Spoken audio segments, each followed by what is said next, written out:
Hey guys, welcome back to Discover Springford. I'm standing out front of Annamarie's place on Main Street in Royersford Borough. One of the first things that I hear when I tell people that I live in Royersford is, you gotta go to Annamarie's. Because if it ain't Annamarie's, it ain't breakfast.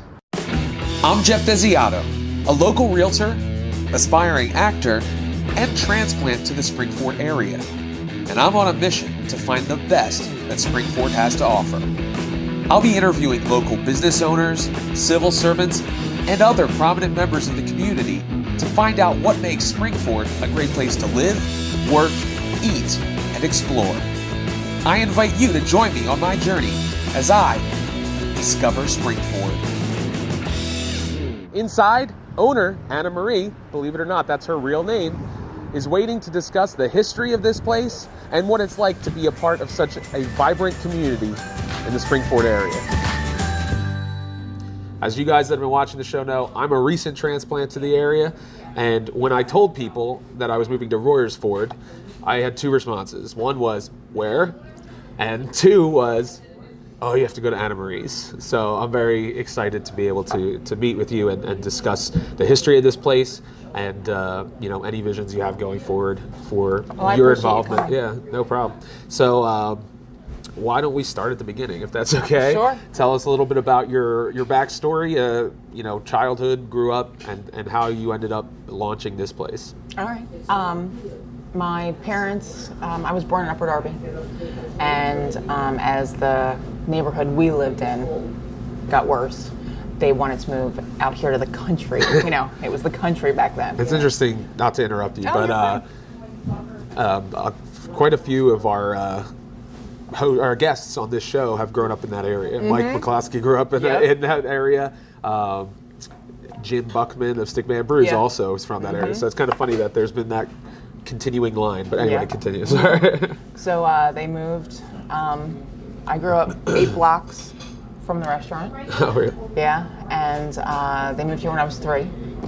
I went to Springford. I started, my first job was working at Center City Steaks and Pizza over the bridge in Spring City. I went to the Votech School, the Western Center, for culinary arts. I then had a scholarship to go to Johnson & Wales in Rhode Island. Oh, wow. It was incredibly expensive for my parents. So on a holiday, I came home and there was a for sale sign in the window. And I looked at the phone number and I called, and it's a small town. Right. So Crispin Jewelers and Make It Special Catering, they actually owned it. Oh, really? So, yeah. Okay. So I called and they told me that it was a running business, not owned by them, and it was not doing well and they were looking to get out. So I went home and told my dad, I said, I'm going to buy a breakfast place. And he just he said, are you sure? He said, you don't know? And I'm like, we'll just do it for a little bit. So this was before you went, you didn't go to No, I did. I went, you did I came back on a break, Oh, okay, this is on a break, yeah. And I believe it was Christmas break. It was just so much cheaper. It was cheaper to buy the business with a loan than it was to finish culinary school. Yeah. So I kind of thought that I would do it for a couple years till I figured out exactly what I wanted to do. I was going to culinary school to be a pastry arts major and a baker. I don't have that kind of patience at all. I want right now, I want done, I want quick. So I knew that was not for me. Right. So I was going to do this for a little while, and knock on wood, it's been amazing. And that was 23 years ago. I've gone nowhere, and I'm still here. Well, you physically may not have gone anywhere, but I think the reputation of Annamarie's has exceeded well beyond the Springford area at this point. I appreciate that, and I do love that part. I do. I love that no matter where you go, somebody somewhere knows Annamarie's. Yeah. That's amazing to me. And I think it definitely has become synonymous with Royersford, especially based on the responses that I've gotten. Yeah. And I've eaten here several times since we just moved here in May, and I've eaten here several times, and I can understand why. So that's a great. We have a man who he does antique cars, and he was looking for a part, and he was calling around all over the country, and he called someone in Alabama, and he found this part, and giving them the address. He said, Royersford. And the guy said, where? And he goes, I know, R-O-Y. And he goes, no, the pancake place? And the guy was floored. That's incredible. On the antique car circuit, there's a bunch of shows up the East Coast. Okay. So this man had actually been here when he was at a show in Philadelphia, and like that kind. Wow. For growing up 8 blocks away and literally going nowhere. Right. That kind of stuff is amazing to me. Right. It's amazing to me. It kills me. That's not an uncommon story with this area, especially, in talking with Mike at the Railroad Street. We talked about the magnet, which has kind of become Goes everywhere. He's gotten requests from Rome, from soldiers that are overseas in the Middle East, and they're just sending, the bumper stickers are going everywhere. It's amazing. And Annamarie's, I feel like it's the same place. So on one hand, it's great, and on the other hand, I'm like, well, how do you not know where Royersford is? Like when I say that, because Exactly. like if there's all these really what do you call it, regional traditions or local traditions that have stood the test of time. Yeah. So what was it like as a young girl, essentially? I mean, you were 19, 20 years old, 19. to buy a business and take it over and have to run it on a regular basis. Like most 19-year-olds these days are taking selfies. So Exactly. Yeah.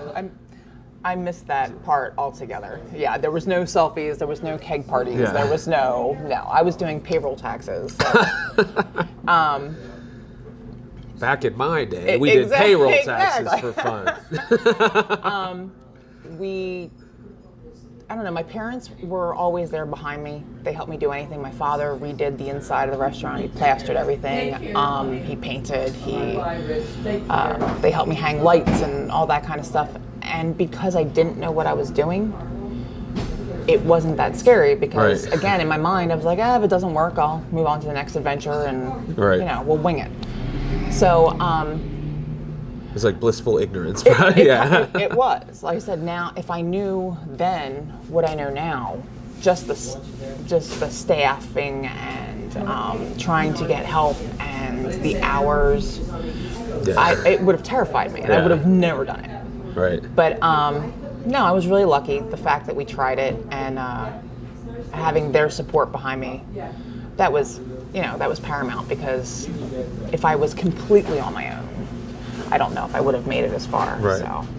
Now, what? This might be a stupid question, but was there any thought to the name when you decided to open the place, or was it Annamarie's from day one? Believe it or not, there was never a thought. I didn't know. It was in all the years prior, it was someone's name. It was Will's. the previous. Yeah, Oh, okay. It was Will's. It was Terry's. It was Bud's was down the street. Debbie's was down the street. All of these. At 19, I was like, I guess I'll call it Annamarie. Yeah. Like, sure. Right. That's great. I mean, did you notice in your own, you looking back in high school, obviously you get a lot of hindsight and you can see things about your character, about your personality. Did you always have that kind of creative, entrepreneurial spirit that you would think that you would actually start your own business at 19? Or did you always think that you would kind of be under somebody else and working in a... Yeah. No. I have a stubborn streak. I don't really enjoy being told what to do. I was a good worker, I think, for other people, I would hope. But no, I knew I wanted to be in charge, and that way it could be my way. Yeah. And believe it or not, that was actually more important to me then than it is now. Yeah. Now it's more of, I have a good team behind me, and the more ideas, the merrier. But at 19, 20, I wanted to be, my own boss. That was the plan. I just didn't know what it was going to look like when it was done. Right. Whether it was going to be catering, whether it was going to be a dinner restaurant, breakfast restaurant. Yeah, I wasn't sure what was going to happen. But Right.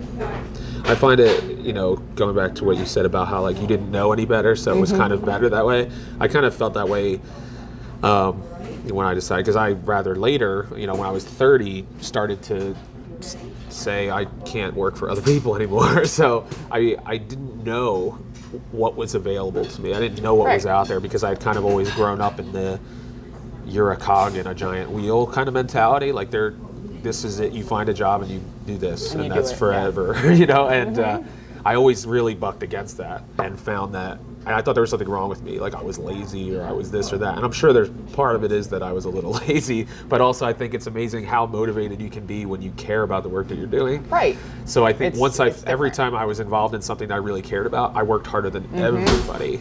And that should have been a telltale sign that I needed to do my own thing. So thankfully with the support of my wife and I would say my kids, but they were too young to know any different. I became self-employed and working in real estate, and now building this media empire. So I can't imagine ever going back to working as like and some people that's what they're wired for, and that's great. But what fascinates me is talking to people like yourself and people like the previous guests that we've had, where it's almost been like there was no other option, and finding out the backstory. And a lot of times people come from, and one of the common threads is, if you had told me 10 years ago, if you had told me this many years ago that I would be doing this, I would have told you were crazy. Yeah, I would have said nope. Yeah, nope. Like when you were 18, if someone had told you in 2017, you're going to mention the name Annamarie's, and people are going to know exactly what you're talking about. They're going to mention Royersford, and people are going to say, "Oh, Annamarie's." Get out of here. Yeah, exactly right. And I think that's really cool because, especially in the culture that we're in, there's like a lot of overnight, or what we call overnight things, and people. So the patience and the longevity is not something that is emphasized as much. So especially in this town, unfortunately, we've seen a lot of, from what I hear and talking to other people, a lot of places come and go. Yeah. And you've probably been able to witness that firsthand, and to see your neighboring facilities pop up, close, pop up, and for you to be here, I think it's a testament to the team that you put around you, and also the work that you've done. Yeah, so, we try really hard, and don't get me wrong, we've been the support of the town and the people. We've been so lucky with that. Yeah. But there are a lot of places that locally you see them open, and as a business owner, you're like, oh, something new. Yeah, right. Good for you. And then you're like on the same team, essentially. And then like a year later, where'd they go? Like what happened? So that part nobody takes out ads in the newspaper to say that they closed. No, they it's just quiet and they disappear. Yeah. So and like I said, it's you feel for them because you're on their team and you know how hard it is. Right. I don't think the restaurant business is the hardest business, but it's not easy. Right. Like I said, the staffing and dealing with the public, and a lot of different businesses have a lot of different aspects. The restaurant, it's like the perfect storm of everything. Of, accounting, customer service, food service, PR, everything. So it is hard. So especially if it's a restaurant that all of a sudden closes, you're like, oh. Yeah. And you're like, oh, those poor people. Right. Because sometimes it's not even their fault. Right. It could be a number of things. Economic downturn. It could be location. One person they hired brought the whole thing down. There could be a lot of different things. So, what are some of the things that you had at the very beginning that you might not remember, and you might have just been trial and error, but were there certain key aspects about Annamarie's, even from day one, you're like, this is, if I'm going to do my own thing, this is what I want it to be like, or as far as hours or menu or whatever? My big feeling was how it should feel when you came in, because I grew up here, and because I have such close ties in the community. The restaurants that were here previously, Terry's, Bud's, Will's, Debbie's, when you walked in, they all knew you were a local. Yeah. But some of them were friendlier than others. Some of them had a different dynamic. When you walked in here, my father's old school, he still is. People are trusting you for a product. They are putting their money, their faith. The people who wait in line for a table, they're putting their time. When you come in, you should feel important. You should feel that we know you, that we appreciate you. You should feel like family. And that is the one thing. My weekend servers, they've been here from almost the time I opened. Wow. 23 years. They've That's grown up with amazing. me, watched me get married, babies, a whole 9 yards.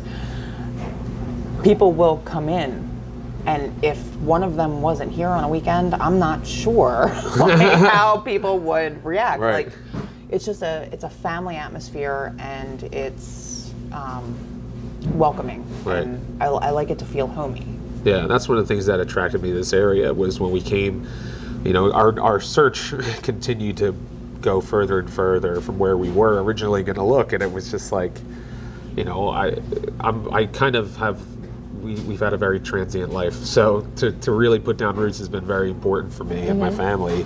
So it's one of the reasons why I wanted to do the show, honestly, because I'm tired of being a non-local or like a transplant. Yeah, a tourist Royersford calls through, them exactly right. Yeah, transplant. Yeah, exactly. I'm tired of feeling that way. Yeah. And there is something to be said about feeling at home. Yeah, That's kind of what I bring into my. It's one of the things I talk about with real estate. It's like there's a house and then there's a home. Like you have to feel at home, and that it's an important aspect to the community. And I felt that as soon as we came into the town, even there's vacant stores, there's all the stuff that towns have, but my wife and I talked about like the community feel, and that felt like I honestly felt like we had stepped into a time I didn't think existed anymore, where people actually look at you in the eye and like say hello, even if you've never seen them before. Exactly. Like, I grew up in Philadelphia, so didn't get that very much there. It was like, why are you looking at me? This is my home, and I am comfortable wherever I go. I know people wherever I go, even the people I don't know. Exactly. It's morning. Open the door for you. I think that everyone should feel that, and you might not have it where you live. Like the people who are coming from, who are on vacationing and who have never been here before, you might not have that in your neighborhood, but I like to show people that that's here. Right. So as soon as you walk to the door, it's good morning, and the servers are sometimes a little loud. They yell at you. But it's like being in someone's kitchen. Right. So. Yeah, that's a great. It's like you walk in and you feel like everybody hangs out in the kitchen when you have a party anyway. Exactly. So why not bring that feeling into the And the ours actual is, restaurant? Ours is even an open kitchen. Yeah. So I mean, you can't really get homier than that. Yeah. So. Well, it's funny. I have always had this fantasy, and I've talked to my wife about it, where I wanted to live somewhere where there was a counter that I could pull up to until I was like 80 years old, and I knew everybody, and I'd get the newspaper, and I would sit there, and like the first time we walked in here, I was like, James, this is it. There's a counter, and there's like banter between the staff and the patrons. I love it. Like it was just like that's one thing that I've really felt in everybody that I've met in this town, and especially the business owners and stuff. I feel like you all really understand the strengths that this area has. Yeah, it's a good place, and we all stick together and we look out for each other. Yeah. And it's like I said, as soon as I saw that you were doing this, anything to help Royersford, anything to shine a light on what a wonderful place it is, I think it's an awesome idea. Well, thank you. I appreciate it. I do. I think it's a great idea. The response overwhelmingly has been similar, and I'm just so thrilled because it's something that I've been planning for like 2 years, and I didn't have a town to call my home. Like it's like I said, whenever we end up where we're going to end up, and it's a long story, I won't bore everybody. You can go on my website and stuff to read my blog to find out the whole story of how we ended up in Royersford. But so I wanted to hit the ground running because I wanted to shortcut the learning curve, I guess. Right. Like I wanted to be. I grew up in grew up in Philadelphia, lived in the North Penn area for 10 years, and my friends always used to call me the mayor of Lansdale, even though I wasn't or had no political leanings whatsoever. But because anytime there was something happening there, I was like there. I was involved, and it didn't work out that we would set up our permanent home there, and it's totally fine because now I feel like it's like no offense to whoever the current mayor of Royersford is or anything.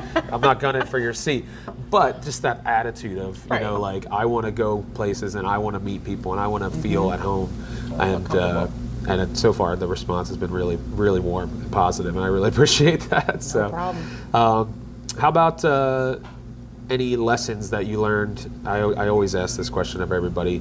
Anything that someone taught you, whether it was a teacher or somebody who invested in you in some way, that you've kind of held onto all these years later, and kind of, I know I'm putting you on the spot, but a motto or a mantra that you've kind of lived by to get you up on those early mornings and stuff? Well, there's been a lot of people.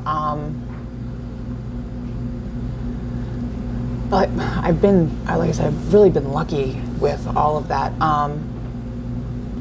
My first job at Center City Pizza, when I opened the restaurant, his name is Larry Bollinger. They interviewed me and they're like, "Why do you want to open a restaurant?" And I'm like, "Well, I want to own my own place, and Larry's always golfing. It seems a really good idea." And so Larry was like, "I've been here 20 years. It took me a long time." And I'm like, "Oh, I didn't, He was like, "That doesn't happen overnight. You need to keep," I took that away. Yeah. Someday, I still can't go golfing. I'm still here every day. I'm still here every day. Worked out a little better for him, but I don't know, when it comes to the community aspect, one of the people who started Community Day with us, Beth Smith, she always taught me, do good and take no shit. She was like, you stand up for what's right, and you stand up for the people who can't, people in your neighborhood who need a hand up, you have to be there for them. Again, it's a lot of give and take. The community supports me, so you have to support it back. And it's, like I said, it's a big thing for me. It's just, you have to put your money where you live. You have to put your heart and your love into what you do and where you're from. Yep. And I know I sound like a bumper sticker or something, but I love it. This place is my thing. Yeah. So, yeah, Royersford is home. Right. And don't get me wrong, there's every fourth Friday, I might tell you I'm moving to a teepee in Minnesota, but I don't really mean it. And the next day it's all okay. Yeah. But yeah, it's a good place. Yeah, I love it. Annamarie was one of the first people to buy the I Heart Rofo t-shirt. And she bought 2 of them. She took a picture of herself wearing it and made it Annamarie's profile picture. That's right. And I was floored. I told one of my friends, actually, who's a theater friend of mine, and they just bought a house. They were the first people to be like, "Oh, you got to go to Annamarie's." Okay. When I told them I was moving to Royersford. So as soon as I saw that you changed your picture to that, I texted her and I was like, "Guess who's Annamarie's best friend?" And she was like, "Oh my gosh, that's so cool!" So I was like, I feel like I'm a superstar now. I got Annamarie's thumbs up, so it's all good. Well, in my own life, it's the very opposite. I have a 14-year-old child. Oh yeah. He's in 9th grade this year, and in the last year, he just started figuring out that people know who I am. Really? It took that long? Took him that long. See, my kids already think I'm famous. Oh no! Well, Cooper. Just because I'm on Facebook. Cooper will know why. Oh, okay. At school, they're like, "Is you on the pancake lady?" No. Not the pancake lady. Oh no. Oh, that's really funny. Mm-hmm. My 8-year-old. He'll come back around. Oh well, my 8-year-old will tell anyone. She will stop someone on the street. Really? She's like, "Hey, Mom makes pancakes." I'm like, "Do you like pancakes?" I know, stop. I eat the best pancakes every day at Annamarie's. They make the commercial for it. Exactly. She's ridiculous. And 8-year-old girls can sell anything, so. I know. Just tough. Make sure you put her in an I Heart Rofo t-shirt, though. Yeah. She's coming to Community Day to get one. Oh, awesome. So we're set. Yeah, very excited about that. And this will air in October, but or maybe November, depending on how many weeks it is. I've lost track. But I'm very excited about this coming weekend because Community Day and then the premiere episode is airing. So, or airing, whatever you call it, uploading, dropping.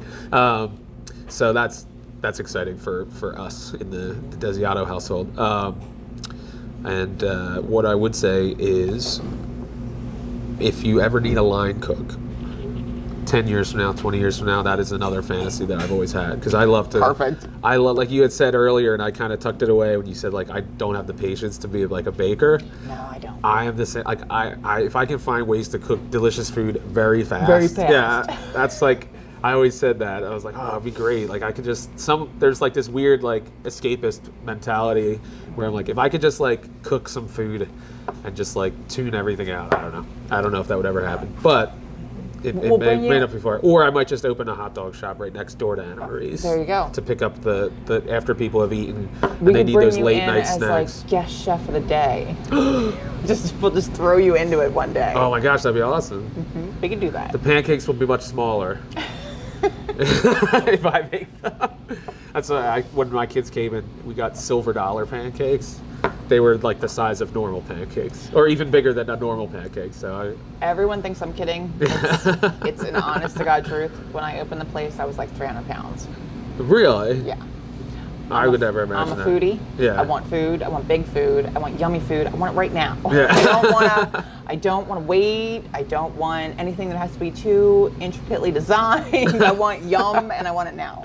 Well, I can empathize with you because one of my, regular apologies on this show is this is like the least flattering angle for me, and I refuse to wear baggy clothes because I feel like it makes me look even bigger than I am. Yeah. But that means form fitting, and then you see each form Yeah, as you it do. rolls. I gotcha. Unfortunately, so I apologize to everybody watching once again for getting this prime view. If you like this view, you can comment below the video, and that'll make me feel really good. Say, I love rolls. Annamarie's makes the best rolls. Anyway, well, thank you so much for this. This has been no a problem. pleasure. Before we wrap up, let people know how they can find out about Annamarie's online. You can shout out all your different social media platforms and stuff. Well, we have an Instagram and a Twitter. I don't know what they are. Probably just search Yeah. Annamarie's Yeah. and ignore all of the really racy ones. Yeah. And then pick the But- one that looks like a giant pancake. Yeah, we don't even have a website. We don't advertise a whole lot. We work by word of mouth, but we do have a Facebook page, and we have a good following on that. And I try to promote the community on it also. Yeah, that's great. So for every Annamarie's post, you'll get something that's coming up in Royersford. So Right. That's awesome. It's good to give back. And there's like the right. 80-20 rule. I do Exactly. that too. Like 80% is just going to be personal interest stuff, and then Yeah. 20% may be like, hey, how you doing? you Look know, at this. come and get a Yeah. pancake or something. It's more about the giving than the getting in Yeah. return. So I think that's really awesome. Well, thank you so much. Oh, thank It's been a you. pleasure. I'm so grateful I would you like wanted to to talk yeah, to no me. problem. I'd like to continue talking, but I feel like I will make the show an hour and a half if I don't stop myself. So and no one would watch it if it was that long. But maybe we could do a part 2. I would love Come it. back, and that would be great. So thank you, Annamarie. Oh, thank you. Thank you guys for watching, and get down to Annamarie's or up, depending on where you're located geographically. If it ain't Annamarie's, it ain't breakfast. You heard it right here, and it's also on the sign, so I stole it from there. Thanks a lot for watching. Discover Springford. We'll see you next time. That just about wraps it up here on Discover Springford. I want to thank Annamarie and her staff for allowing me to come in and do the show today. And I want to encourage you, the viewer, to get out to Annamarie's. If you've never had a pancake that's bigger than your face, then you have no idea what you're missing. Until next time, get out there and discover what makes the Springford area a great place to live, work, eat, and explore.